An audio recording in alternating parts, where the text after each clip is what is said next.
Hey everyone, welcome back to another exciting episode of Attack Productions. Today I'm Bancroft being joined once again by Trevor, Tanner, and like always, Fluff. Hello! What's up? What's going on, people? And like always, there's buttons down below. Feel free to click them, they're there for a reason. Today's matchup, we got Trevor bringing back Majin Buu with some changes from last week, and Tanner bringing back the starter deck Vegeta with some changes as well. Guys, take it away. Yeah, so Tanner and I played a practice match before the tournament started, but I used a different deck, and just to kind of let him kind of test out some of the changes that he made. So Tanner, how do you feel about the changes that you made? Because I felt like whenever I was playing my other deck, they were pretty solid. Yeah, I feel like they've really added some consistency to the deck instead of kind of like clunkiness to it. And it kind of enabled a lot more plays, if that makes sense. It was really enjoyable. But on that same note, this is the first time I've seen Boo played, and I've got to admit, I was very, very impressed by the deck and the way you played it. I mean, this is a deck that everybody, a couple of the cards dropped and were like, well, those cards are good, but, what's the archetype going to be like? And I felt like it just did so much, and it's a really, really solid deck.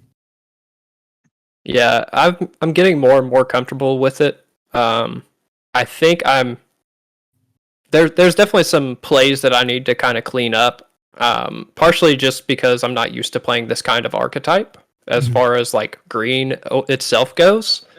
I've received some, pretty good constructive criticism, and the more I watch the games in retrospect and think back on the games, I can definitely see where a lot of that's coming into play. So it's definitely something that I'm kind of learning as I go, and this is finally a Boo deck that I feel like actually has true competitive viability that I can actually take in and play against people I've never played against and just make it work.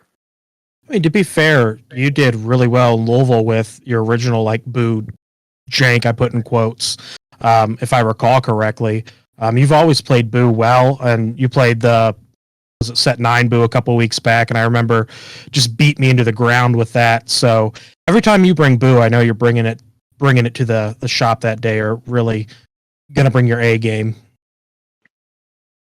Yeah, I really enjoyed. Go on. Go ahead, Fluff.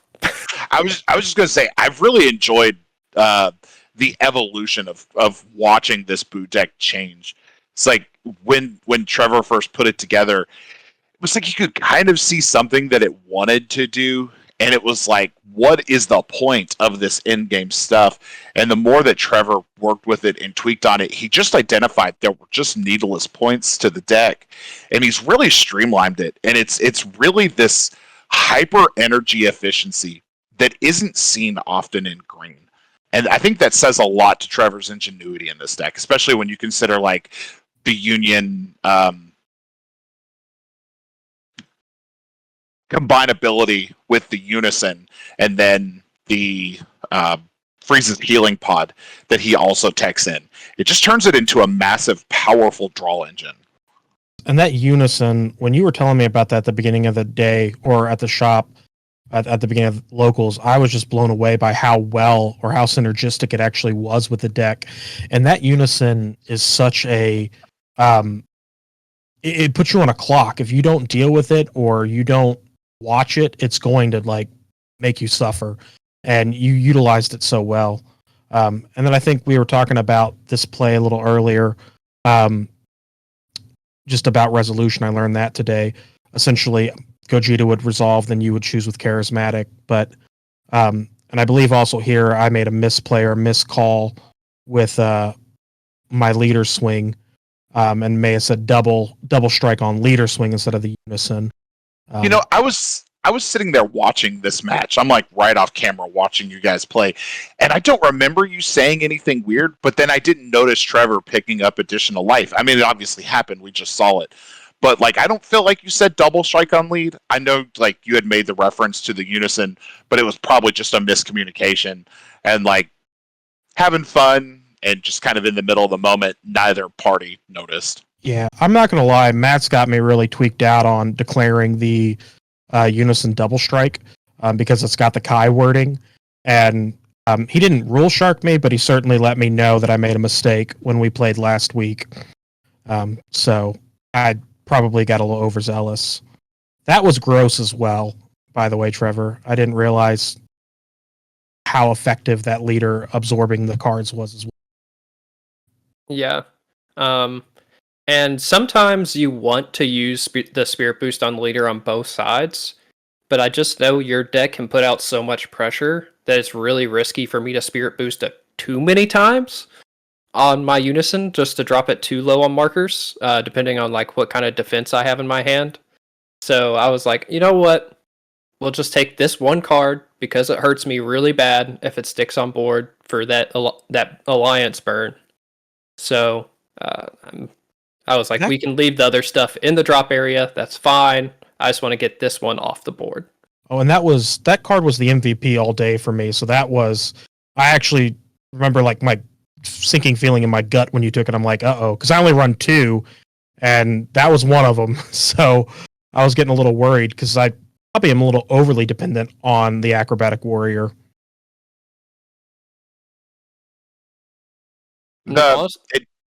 Tanner, talk about the changes that you made to your deck. I think maybe we've already discussed it on the channel, but what did you notice really improved throughout the deck versus the way that you had it before?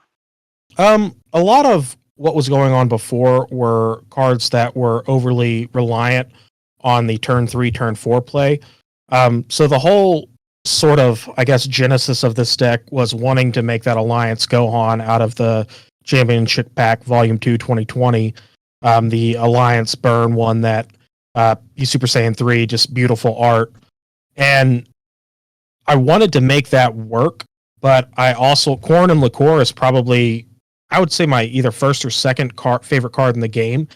And I had so much success when that first came out that I just can't quit it, as they say, or I just can't let it go. So I had 2 or 3 Corn and Liqueurs, I had 2 or 3 Gohans, and you'll see in the deck profile, I actually go down to 1 of each. I add a package that Jimmy recommended of the Battle Evolution King Vegeta, which is a free arrival, and it just allowed me to be a little more flexible and know that I'd always have a body on board for Alliance. And then tweaking some of the negate package. I think we've referenced it numerous times at our shop, but we run very, very, very heavy negates in our deck. And it was just kind of tapering those back a little bit, fixing some of the ratios, and allowing me to be flexible and kind of change a deck that could be very aggro to pivot and be mid-range if I needed it to, or go to the long game and depend on the SS3 Scramble Secret Rare. Yep. And it felt way better seeing it in action this week compared to where it was last week. Like, I was super impressed. Yeah. Also, everybody write a letter to Bandai. We need to get some clarification. Or with this, with being negged as a skill versus as a being KO'd, game mechanic, so on and so forth. I feel like that's been hotly contested, not just at our shop, but playing at other places as well. Nobody's really sure.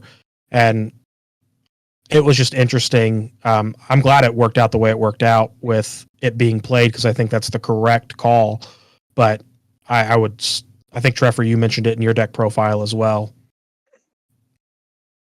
Yeah, it's definitely something that has come up before several times.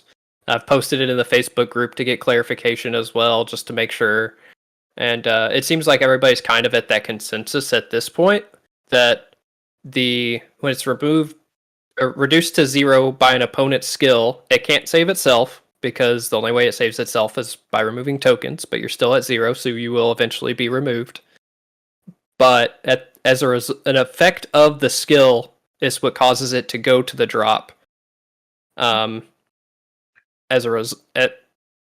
continuous effect is what causes it to go to the drop as a result of the skill. So thus It was removed by a skill, which is why you can Spirit Boost out that 2-drop. One of the easy ways to remember the interaction, the very first printing of Planet M2 from set 3 stated in its text, because Planet M2 had the for 1 red energy nega battle card by 15 or by 5,000. And then it said in the text, a battle card reduced to 0 is KO'd. But then Bandai subsequently changed that ruling. So it's kind of an ironic texting. So if you just like in your head, Planet M2 is wrong, that will help keep it straight. That they're not KO'd. They're just removed by skill, essentially. Trevor, I want to mention that out of all my matches, you taught me the most because I am not going to lie, I got a bit of a false sense of security about unisons in this deck, given the leader ability to negate. And you pressured me very early on to utilize that negate and then would punish me for it and basically say, okay, cool, now that that's out of the way, I'm going to take down your unison. And I remember thinking the moment you did that, I pray I draw another unison or I'm going to be in a bad spot. And that's actually what I'm starting to dig for a little bit with the super combo as well. So what you taught me was definitely don't just pop that leader ability to protect your unison right off the bat, because there could be a double striker on the way. There could be more pressure on the way to do that, I guess, in the correct order or when it's most opportune. Mm-hmm. Yeah, I've found certain decks require their unison to be effective, or at least to their maximum potential, right? Buu unison for SSJ3 Goku. That's various 3-drop unisons for Soul Striker, if they aren't running the 4-drop Buu in that as well. You know, and once I realized what your unison does in conjunction with your leader, I was like, we need this off. This is too much for me to handle in certain situations, so let's just get rid of it and slow down your line of play, basically, was my thought process. That Buu is insane as well. And I didn't even realize it had deflect as well, which is just that card's so good. The one you just found or searched for. Yeah, and there's no point in removing it by a skill on my turn either, because it just comes back into play. So it's hitting regardless, and its effect is going to be able to be used. I think I'll have to look into it, but that new one of the prismatic burst cards, it's instead of being played, but it specifies 15k or 20k or less, so it still gets around that too. So it's coming out. And then when I guess my prayers were answered, because I ended up drawing into 2 Piccolo unisons, and then boarded this one. And we're going to see here in a little bit, Trevor is a gentleman and a scholar and allowed me to kind of get used to how the deck functions, because I had a pretty good brain fart, and we'll see this here in a couple minutes. But the thing that makes that unison so good is the part that I forgot, which is every counter you can blow up a 15k body. And you'll see I miss it in 2 counter windows here. But the Dormant and Topo Buu combined in green is just, I'll admit, probably at the shop, I was the last person to come around to green being good. And the more I play against it, the more I know that you have a rebrand sitting in your discard pile right now, that you have dormant potential Topo Buu. Green's got a lot going for it, and I'm very excited to see when everybody else figures that out, or I'm going to be very annoyed when everybody else figures it out and pretends they said the whole time it wasn't. Well, we did see a Buu top this last weekend. So really? I did not see that. Yes. A Buu deck topped, and King Cold also topped. So both, I think those were the only green decks that we saw represented. But green is definitely getting, and blue. There was a lot of blue tops this weekend. Definitely King Vegeta and Dark Brawly were 100% equally present. But I would say the big surprises to me were the number of blue tops, the number of green tops, and then the number of cooler mills that were topping. Yes, that was very surprising. Yeah. The cooler meal is probably directly in response to the fact that King Vegeta exists right now, and with all its free negging power that it gets to remove those bodies with cooler arrival plus the leader, an additional 5, cleaning up that board state is much easier with cooler in the early game than a lot of other decks. Yeah, well, and now they have access. It has access to Oceanus, so that's just another mill option for it. Yeah, I'm not going to say much more about it, but I was surprised at the King Piccolo top. I did see that, which I think goes back to why that unison's so good. Trevor, you were eating me alive with taking my drop area. I didn't realize how much that played into the Buu strategy. Oh, there's the third or second rebrand. Yeah. Usually I take them as a means of burning stuff out of opponent's hand. It's kind of my thought process. Make them use their resources because they don't want to take this double strike. They don't want to take this crit. And, force you to use a super combo here, which, replaces the card in your hand. So it's not necessarily a loss for you. But I get it out of the way from a lower cost or lower swing than a stronger swing. Yeah, and that did burn the super combo. And then I think I just asked you there whether that was a ghost token or a homicidal clones token. And then I realized it was a ghost token. And thinking back on this after we got done with the match, it's made me realize that sometimes I'm a little scared to play stuff because I don't want to blow up my field. But I probably should have played that 5-drop Buu this turn. You all see soon that I choose not to do that. Yeah, I think we briefly talked about that at the end as well. Instead, I choose to re-Brienne and just try and burn a couple cards instead. And that combined with, one of my defensive options, I thought I was safe. Yeah, and to be honest, it was, without spoiling it, it was a 5K difference. And I do think both lines of play were were good plays. I just think I barely eked it out because of the card I'm going to board. But that Buu, I think, would have absolutely wrecked my day. Out of curiosity, since the Buu wipes the whole field, can you utilize the ghost token to save the other Buu, or does it sort of circumvent that? It cancels their abilities, so okay. It would not be saved. I'd keep my 1 token because it specifies non-tokens, so tokens stay. So I'd still have my token, but the Buu itself would go away. This is the grossest top deck, second grossest top deck I've ever had in all time. Because if you and Fluff both remember, I go, I don't think I'm going to charge, and I go, I probably should. And I knew I'd have a draw-off leader ability, draw-off Piccolo, and basically I'm praying I top deck the secret rare, and I do. And it was just, I sometimes RNG is in the favor, and then that blew me away too. This is a anti-Tanner tip from Fluff. If Tanner gets into turn 5 with a red-green deck, you have to make sure at the start of his turn 5 that either his field is clear and he has to invest other energy into boarding cards, and then you have to also negate any available swing that he might have on his leader or existing unison. Because really, once turn 5 happens, that's pretty much his throat turn, and it's just going to require that he does exactly what he's doing here. That King Piccolo being free is huge.